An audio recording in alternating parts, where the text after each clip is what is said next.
കേരളത്തോളം പഴക്കമുണ്ട് കേരളത്തിലെ സ്കൂൾ കലോത്സവങ്ങൾക്ക്. അതായത് 1957 ജനുവരി 27-ന് എറണാകുളം ഗേൾസ് ഹൈസ്കൂളിലാണ് ആദ്യമായ സ്കൂൾ കലോത്സവം നടന്നത്. 6 പതിറ്റാണ്ട് പിന്നിട്ടു. സ്കൂൾ കലോത്സവത്തിൽ പരാതി ഒഴിഞ്ഞിട്ടില്ല. കലോത്സവം ഇങ്ങനെ മതിയോ എന്ന ചോദ്യം ഇപ്പോഴും ഉയരുകയാണ്. ഉദ്ഘാടന വേദിയിൽ കേരളത്തിന്റെ മുഖ്യമന്ത്രി ആദരണീയനായ പിണറായി വിജയൻ തന്നെ ഈ വിഷയം ഉന്നയിച്ചു കഴിഞ്ഞു. പലപ്പോഴും പല പ്രതിഭകളും സ്കൂൾ തലത്തിൽ തങ്ങളുടെ കലകൾ അവസാനിപ്പിക്കുകയാണ്. ഇത് ആവർത്തിച്ചുകൂടാ. ഇതിന് പരിഹാരം വേണം. കലോത്സവ നടത്തിപ്പിലാകട്ടെ നിരവധി പരാതികളുണ്ട്. ഇതൊക്കെ ഇങ്ങനെ മതിയോ എന്ന ചോദ്യമാണ് മാധ്യമം ഓൺലൈൻ അന്വേഷിക്കുന്നത്. കുറേയേറെ പോരായ്മകൾ ഇത്തവണത്തെ സംസ്ഥാന സ്കൂൾ കലോത്സവത്തിനുണ്ട്. കഴിഞ്ഞ തവണ 2024 സംസ്ഥാന സ്കൂൾ കലോത്സവം കൊല്ലം ജില്ലയിലെ വെച്ചാൽ നടന്നു. ഇതിലും വെച്ച് എത്രയോ മനോഹരമായിട്ടാണ് അത് 5 ദിവസം അവിടെ ചെയ്യാൻ വേണ്ടി കഴിഞ്ഞത്. കാര്യം കൺവെൻഷൻ തന്നെ, ട്രാൻസ്പോർട്ടേഷനും ഫുഡ് ക്രമീകരണം ഇതിൽ മികച്ചതായിരുന്നു.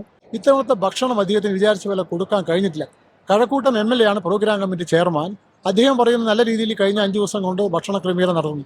പാചകം ചെയ്ത ഭക്ഷണം മിക്സ് അദ്ദേഹം ഞാൻ ഇൻട്രാക്ട് ചെയ്തു. മോഹനൻ തിരുമേനി നമ്പൂരിയെ ഇൻട്രാക്ട് ചെയ്തപ്പോൾ അദ്ദേഹം പറഞ്ഞത് ഐ ആം ഹെൽപ്ലെസ്. എനിക്ക് കിട്ടിയ അരി വ്യത്യസ്ത തരത്തിലുള്ള ചാക്കുകളായി വന്നു പോയതിൻ്റെ പേരിൽ നല്ല വേവില്ലാത്ത ഭക്ഷണം എനിക്ക് കൊടുക്കേണ്ടതായിട്ട് വന്നു. കോഴിക്കോട് നടന്നപ്പോൾ ജനത്തിരക്കൊന്നും ഇവിടെ കാണുന്നില്ല. മുതലക്കുളം മൈതാനിയിൽ കസേര കിട്ടാറില്ല. ക്യൂ നിന്ന് വേണം, മണിക്കൂറുകൾ ക്യൂ നിന്നാൽ മാത്രമേ ഒരു കസേര കിട്ടൂ. അതേസമയം ഇവിടെ വന്നപ്പോൾ ഇവിടെ കസേരകൾ ഒഴിഞ്ഞെടുക്കുന്നതാണ് കണ്ടത്. കഴിഞ്ഞ ദിവസത്തെ തിരുവാതിരയൊക്കെ കണ്ടപ്പോൾ മാർക്കിടാനിരിക്കുന്ന ജഡ്ജസിന് ഒന്നിനൊന്നിന് കോമ്പറ്റീഷൻ, ഒന്ന് വരുന്നത് രണ്ടാമത്തെ ഡബിള്, അത് പിന്നത്തെ ത്രിബിള്, അങ്ങനെ കോമ്പറ്റീഷൻ മാർക്കിടാനിരിക്കുന്നവർക്ക് പോലും വളരെ ടഫായിട്ടുള്ള രീതിയിലായിരുന്നു ആ കോമ്പറ്റീഷൻ കണ്ടത്. റിസൾട്ടുമായിട്ട് ബന്ധപ്പെട്ട് മിക്കവാറും എല്ലാ കുട്ടികൾക്കും A ഗ്രേഡ് നൽകുന്നുണ്ട്. അപ്പോൾ അതിനകത്ത് ഫസ്റ്റ് സെക്കൻഡ് എന്നുള്ളത് ജില്ലാതലം വരെ ഉണ്ട്. സംസ്ഥാന തലത്തിൽ ഫസ്റ്റ് സെക്കൻഡ് എന്നുള്ളത് ഒഴിവാക്കപ്പെടുമ്പോൾ ചില കുട്ടികൾക്കെങ്കിലും ഒരു മികച്ചത് എന്നുള്ള രീതിയിലൊരു സ്ഥാനത്തേക്ക് ഒരു ഗ്രേഡ് തലത്തിൽ വരുമ്പോഴുണ്ടാകുന്നൊരു ബുദ്ധിമുട്ട് ഉണ്ടാകുന്നുണ്ട്. എല്ലാവരും 1-ാം സ്ഥാനം എന്നുള്ള രീതിയിൽ പരസ്യം കൊടുക്കുന്നുണ്ട്. അതൊരു പോരായ്മയായി, അല്ലെങ്കിൽ അതൊരു ഒരു ബുദ്ധിമുട്ടായി കാണുന്നുണ്ട്. പലർക്കും 1-ാം സ്ഥാനം ഉണ്ടെന്നുള്ള പരസ്യം ചില കുട്ടികൾ കൊടുക്കുമ്പോൾ ഒരുപക്ഷെ 1-ാം സ്ഥാനമൊക്കെ ഉള്ളവർ അത് കൊടുക്കാതെ A ഗ്രേഡ് എന്ന് പറഞ്ഞ് ഒതുങ്ങിപ്പോകുന്നുണ്ട്. ആ ഒരു സാഹചര്യമാണ് ഉള്ളത്. തിരുവനന്തപുരത്ത് നിന്ന് വരുന്ന കുട്ടികൾ വളരെ കുറവായിരുന്നു. ഞാൻ 32 കൊല്ലമായി കലോത്സവം കാണാൻ വരുന്നു. ഞാൻ ആദ്യമായിട്ട് കലോത്സവം കാണാൻ പോയത് 94-ൽ കോഴിക്കോടാണ്. പിന്നീട് 95-ൽ കണ്ണൂരിൽ നിന്ന് കണ്ടു. കണ്ണൂരിൽ ഞാൻ അവിടുന്ന് മഞ്ജു വാര്യരുടെ ഡാൻസൊക്കെ കണ്ടിട്ടുണ്ട്. ഇക്കൊല്ലത്തെ കലോത്സവം എന്ന് പറഞ്ഞാൽ എന്നാലും ഇവിടെ എന്തിൻ്റെ ഒരു കുറവുണ്ട്, കുറച്ച് ജനപങ്കാളിത്തത്തിൻ്റെ കുറവുണ്ട്. ഓരോ തവണത്തെയും അനുഭവമാണല്ലോ അടുത്ത തവണ കുറെ കൂടി മാറ്റം ഉണ്ടാക്കാൻ കാരണം. ഇതുവരെ ഉണ്ടായിരുന്ന അനുഭവങ്ങൾ എന്നുള്ള വെളിച്ചമാണ് നമുക്ക് ഇപ്പോഴുണ്ടായിരുന്ന കലോത്സവത്തിൽ നടത്തിപ്പ്.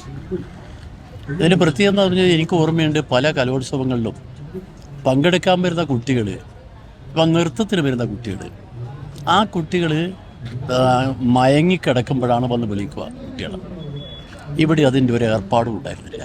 രണ്ടാമത്തെ കാര്യം എന്ന് പറഞ്ഞാൽ സ്ഥിരമായിട്ട് അടിയുക ജഡ്ജിമാരുടെ, ആ തർക്കങ്ങളില്ല. ഇത്രമാത്രം ശാന്തമായി കുട്ടികളുടെ കഴിവ് ശരിക്കും പ്രകടിപ്പിക്കാൻ പറ്റിയൊരു കലോത്സവമാണ് തിരുവനന്തപുരത്ത് നടന്നത്. ന്യൂജനായിട്ടുള്ള ചില പ്രോഗ്രാമുകളോട് ഉൾപ്പെടുത്തുമ്പോൾ കുട്ടികൾ കൂടുതലായിട്ട് ഇൻട്രസ്റ്റ് ആവുകയും അവരുടെ സ്വഭാവം രൂപീകരണം നല്ലതായി വരികയും ചെയ്യും.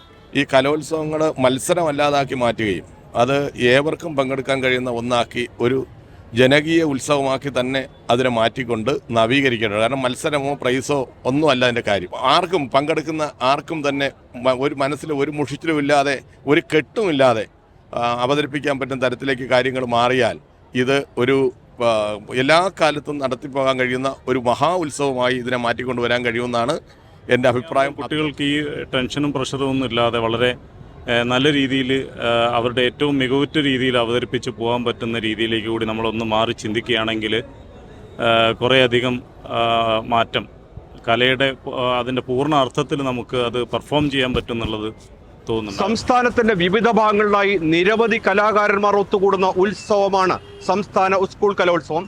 അതുകൊണ്ട് തന്നെ ഇത് കൗമാര കലയുടെ ഉത്സവമാണ്.